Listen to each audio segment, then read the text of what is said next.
Ligados e integrados. Realização Canal Rural. Oferecimento Seara. A qualidade vai te surpreender.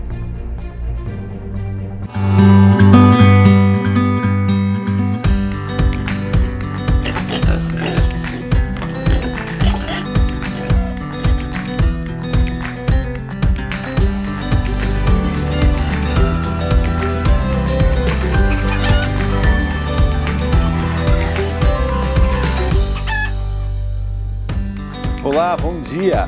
A Associação Brasileira de Criadores de Suínos lança manual online para evitar as doenças virais. Charly Lutke, diretora técnica da BCS, vem adiantar os detalhes. E como manter a saúde intestinal dos suínos? Além da alimentação adequada, o ambiente interfere. Juan Chaves, médico veterinário, vem para nos dar aquelas dicas valiosas. E tem muito mais informação para você. Vamos juntos? Vamos começar agora. Mais 6 casos de peste suína africana foram confirmados em javalis, na região de Brandemburgo, no leste da Alemanha, disse o Ministério da Agricultura do país nessa semana. As descobertas elevam o número de casos confirmados de PSA para 86 desde o primeiro deles em 10 de setembro. Todos ocorreram em animais selvagens, sem porcos de criação comercial afetados ainda. Que bom, né? E o órgão de segurança agrícola da Rússia informou que encontrou traços de peste suína africana em produtos suínos de várias regiões e pediu para produtores e indústria intensificarem o controle.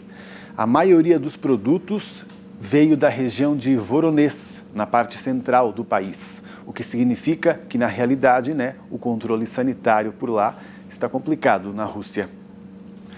E as doenças virais são o grande problema da suinocultura em todo o mundo, Bom que o Brasil está aí livre da maioria delas, mas esses vírus estão por aí. E é nosso trabalho continuar evitando que cheguem por aqui. Pensando nisso, a Associação Brasileira de Criadores de Suínos montou um manual online para a gente consultar todas as doenças e saber como lidar com elas. Vamos saber mais com a Charly Lutke, que já está aqui conectada com a gente. Ela que é diretora técnica da ABCS. Bom dia, Charly.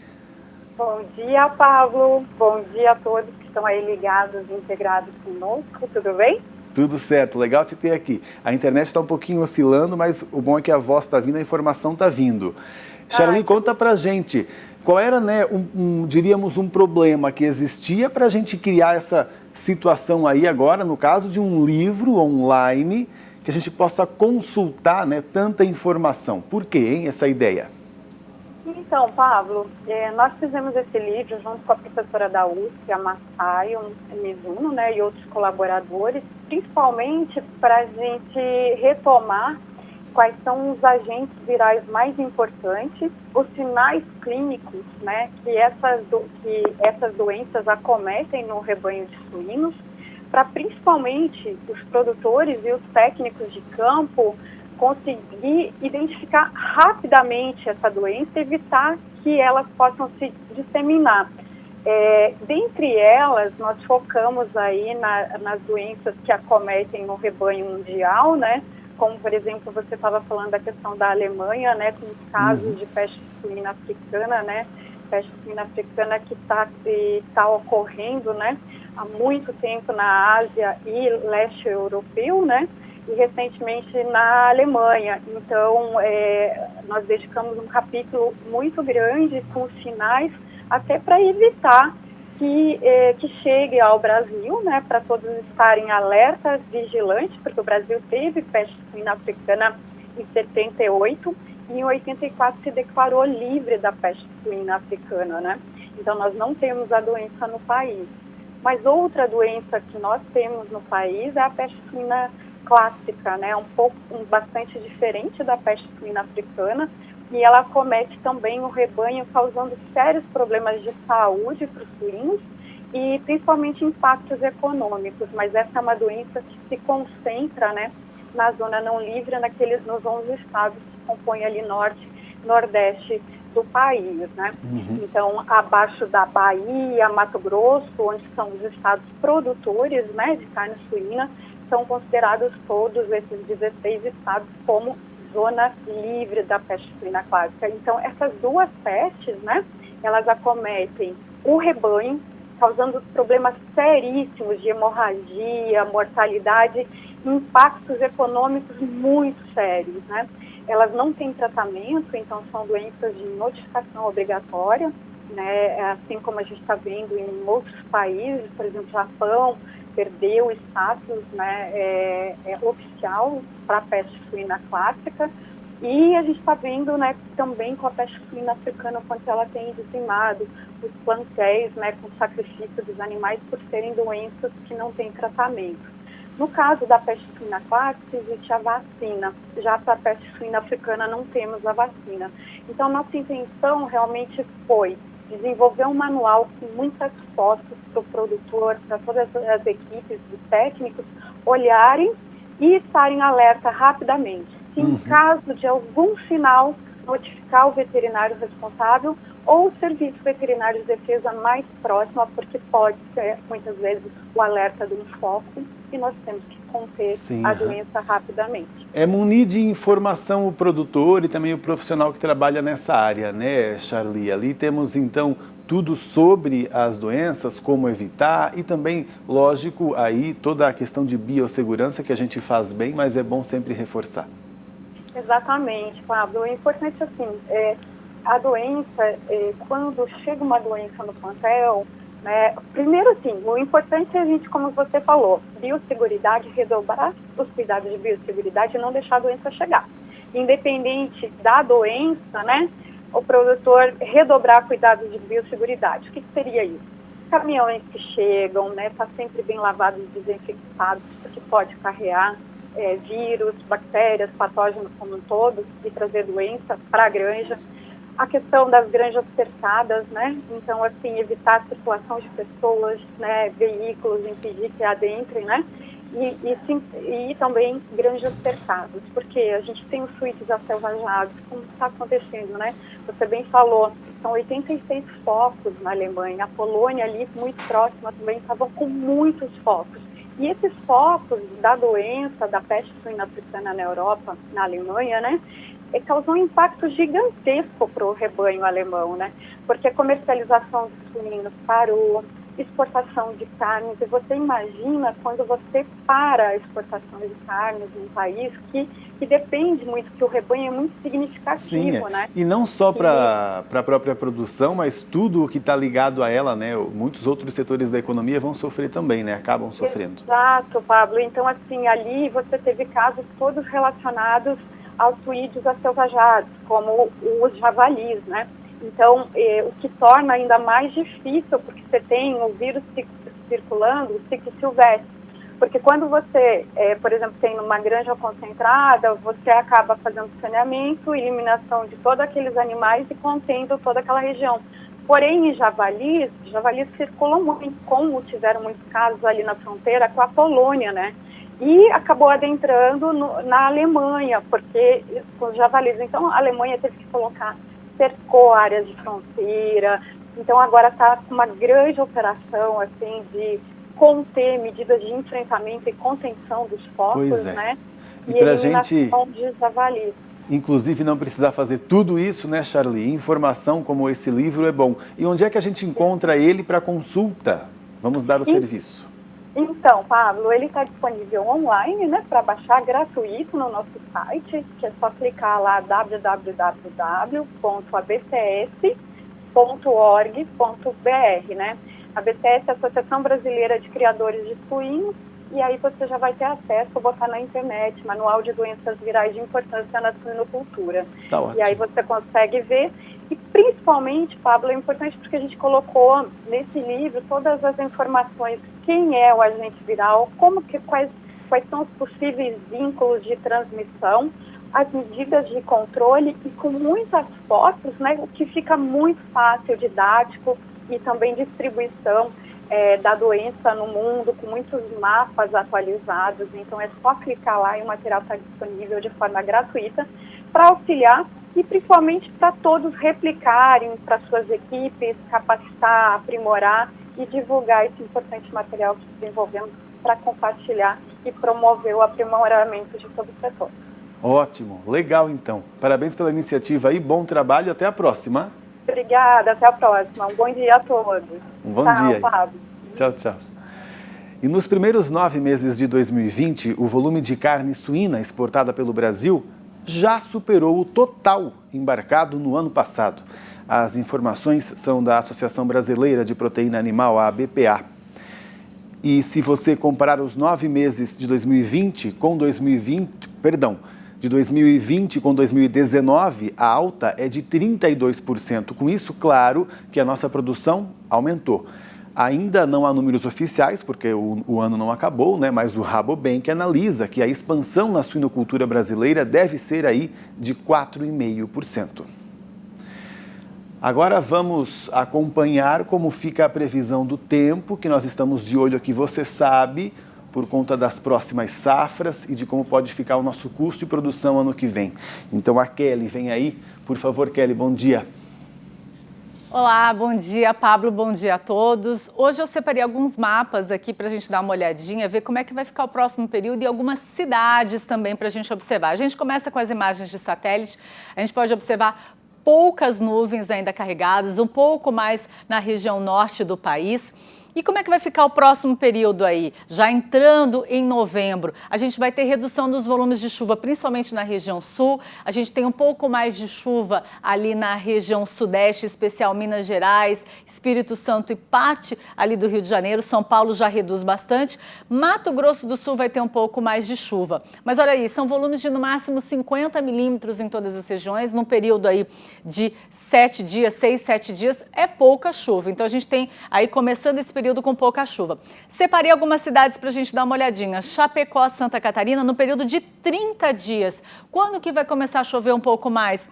Lá pelo dia 7 de novembro, a gente vai ter alguns episódios. Aí a gente pode ter episódios de até 40 milímetros em um único dia. Chuva um pouco mais significativa. A boa notícia ali para Chapecó é que a partir de novembro a chuva fica um pouco mais regular, vamos ter mais dias com chuva, 294 milímetros. Aí a gente vai para Tangará da Serra. A gente vai ter chuva agora no final de outubro, pegando o início de novembro. Olha aí, vários dias seguidos com bastante chuva, mas depois a gente tem uma janela bem grande, ali até o dia 17, e daí até o final do mês apenas pancadas mais isoladas de chuva. 96 milímetros, então em 30 dias, pouca chuva ali. Bastos vai reduzir ainda mais, olha, 9 dias apenas com chuva, 85 milímetros. Episódios bem fracos de chuva, olha aqui, que não chegam nem a 15 milímetros. Então a gente vai ter uma redução de chuva em Bastos e em toda a região sudeste como um todo. Aí, para a gente encerrar, Uberlândia, 19 dias com chuva. A gente tem mostrado nos mapas aí que em Minas Gerais está tendo um pouco mais de chuva. Veio chuva ali da costa, que chegou ali à região sudeste, em especial foi ali para Minas Gerais. Então, a gente vai ter vários episódios de chuva até o início de novembro. Temos algumas janelas. Depois, ali em meados de novembro, depois do dia 15, começa a chover novamente. E a gente vai ter dias, olha só, com mais de 50 milímetros em um único dia. Então, bastante chuva em um único dia. Então, a umidade do solo vai ficar bem positiva ali em Minas Gerais. Mas, como um todo, Pablo, a gente tem observado que agora a gente tem uma redução dos volumes de chuva em várias regiões, em especial na região sul. A gente se vê amanhã. Até! Até, pois é, Kelly, e onde a gente precisa realmente de chuva não está caindo, né? Tomara que venha daqui a pouco. E daqui a pouco aqui a gente vai discutir como manter a saúde intestinal dos suínos. Vamos fazer um intervalinho, te espero aqui, mas antes tem recado que chegou direto de uma granja, olha só. Meu nome é Vinícius. Meu nome é André. Somos da unidade Nuporanga. Estamos aqui para falar que o agro não pode parar. Ligados integrados, volta já.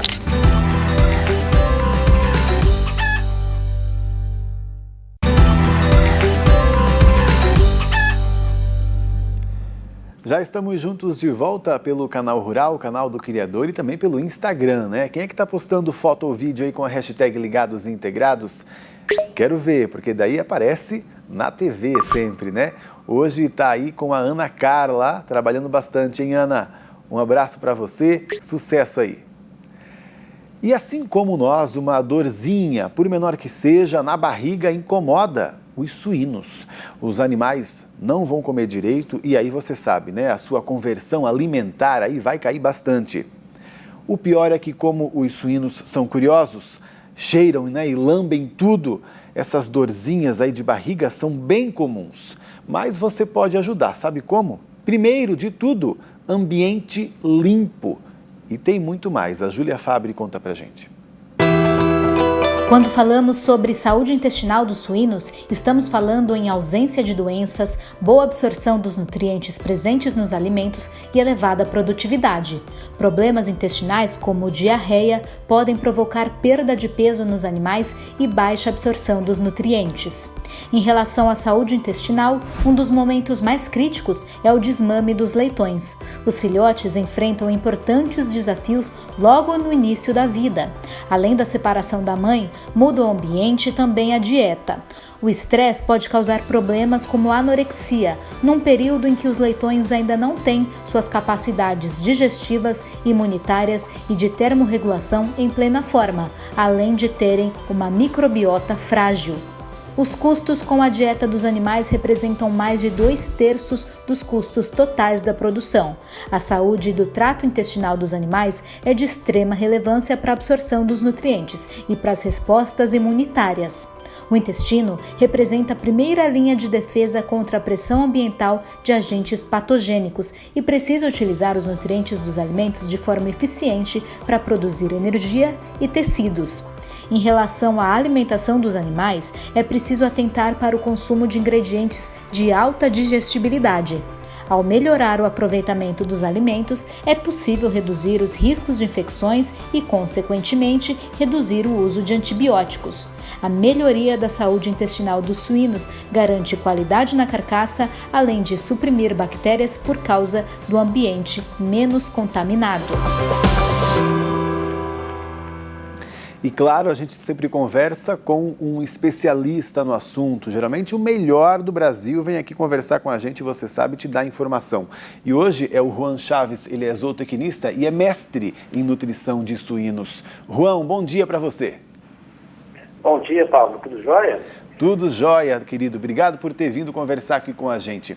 Ô, Juan, inclusive, nessa reportagem aí da Júlia, até conversei com ela que era importante a gente falar de uma forma bem básica, né, o que garante a nutrição dos suínos. Bem básica, digo, no sentido de que não precisaríamos nem tocar no assunto de suplementação, prebiótico, probiótico, porque é possível eu ter uma saúde intestinal sem isso, né?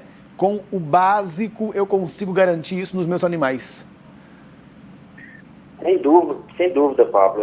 A gente culmina nesses termos e, primeiramente, eu gostaria de agradecer a oportunidade de poder estar falando sobre a temática, que ela é bastante importante e vem sendo discutida nos últimos anos, principalmente devido à restrição ao uso de antibióticos promotores de crescimento via feed. E, antes de tudo, de pensar em saúde intestinal e trazendo para o básico, a gente defende muito o arroz com feijão, ele bem feito. Antes de qualquer intervenção nutricional, o arroz com feijão ele deve estar bem estabelecido na granja. E aí a gente volta a falar daqueles termos básicos de biosseguridade, termos básicos de um programa de vacinação bem feito, uma limpeza de desinfecção bem feita, assim como a Júlia mencionou há pouco, de reduzir essa carga de patógeno no ambiente, densidade de animais, respeitar a densidade. Então, enfim, inúmeros outros fatores que a princípio a gente imagina que seja básico, mas é fundamental para garantir a saúde intestinal antes mesmo da gente entrar numa intervenção nutricional. Tá certo, então. Até porque hoje em dia a ração ela tem todo já um trabalho nutricional feito por vocês, né, na pesquisa e tudo mais, que vai garantir para o animal aí, então, tudo o que ele precisa para ter saúde, para ter peso. E aí também o controle que eu tenho dentro da minha granja, ele é importante, né? Por que essa limpeza aí recorrente, ela é importante? Ela é muito importante, principalmente para reduzir a carga de patógenos que existe no ambiente. E aí a gente pode falar, já foi até um assunto de um vídeo anterior, pensando na microbiota dos animais. Além de você estar preparando os animais com microbiota que estejam em eubiose, além de ser uma microbiota diversa, não podemos esquecer os fatores extrínsecos ao animal que a gente pode incluir no ambiente. Então, a redução de patógenos no ambiente, com certeza vai favorecer que esse animal ele tenha uma maior saudabilidade, tanto quando a gente se fala em microbiota, assim como também uma saúde geral do animal. A gente fala da saúde integrada, como um todo, para o animal. Então, é super importante esse processo de limpeza e desinfecção, que ele seja bem feito para obter essa redução desses agentes. A gente já falou aí da alimentação, já falou do ambiente. Também queria comentar até agora também sobre o problema em si, né? Quando é que eu percebo que os meus animais eles não estão muito bem do intestino, hein, Juan? O primeiro ação sintomática, que é fácil de ser observada em qualquer ambiente, ela vem combinada com a diarreia. Então, esse seria o ponto principal para a gente entender que os animais eles estão passando por um processo de talvez uma desbiose.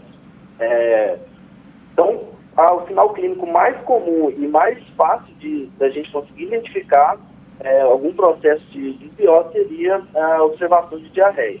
Esse é o sinal mais comum. Certo. E aí, nesse tipo de situação, quais são as minhas funções, né? Quando eu percebo isso, eu devo chamar o veterinário? Como é que eu investigo para buscar o que pode ser o problema? Primeiramente, identificar qual é o motivo por estar ocorrendo a diarreia. Então, isso pode ser proveniente de vários fatores. Podemos falar de alguma mudança brusca de temperatura, podemos falar de alguma mudança brusca na dieta, ou por algum fator externo, como patógeno.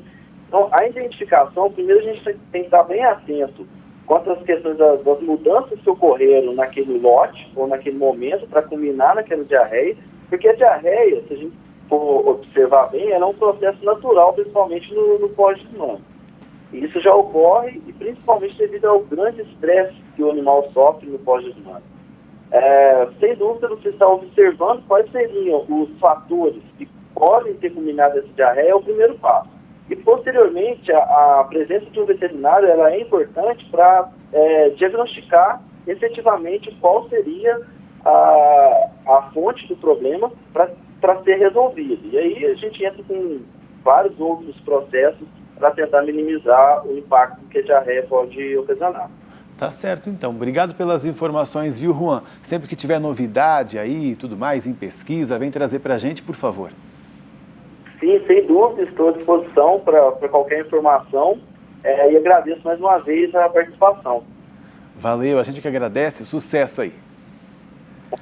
Agora vamos saber se é mito ou verdade que a carne de frango, quando mais clara, é menos nutritiva que a escura, a do caipira.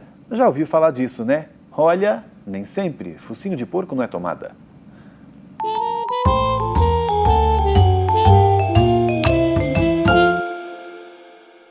Você já deve ter ouvido falar que a carne do frango, produzida em sistema intensivo, é pálida, enquanto a carcaça do frango caipira é mais escura. E é verdade. Mas isso quer dizer que são diferentes em qualidade? Não, não. A explicação não tem nada a ver com qualidade. O motivo da coloração levemente diferenciada é o alimento fornecido às aves. Frangos que consomem ração à base de milho, por exemplo, não têm carcaça amarela, porque esse insumo é pobre em pigmentação. Como as aves caipiras consomem alimentos alternativos, que podem ser mais ricos em pigmentos, elas têm a carcaça mais amarelada. A explicação não tem nada de polêmica, é até mais simples do que você imaginava, né? A carne pode ser branca ou pálida, como alguns podem dizer, mas é, sim, tão saudável, saborosa, nutritiva quanto a carne mais escura.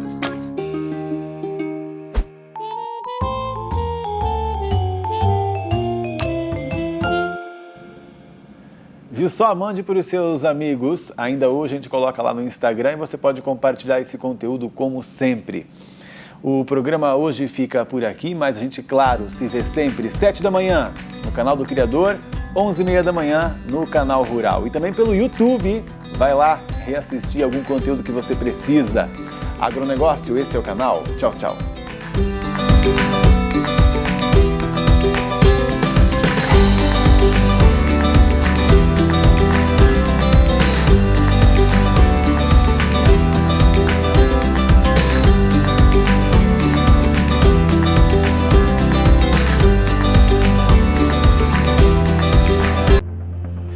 Ligados e integrados. Realização Canal Rural. Oferecimento Seara. A qualidade vai te surpreender.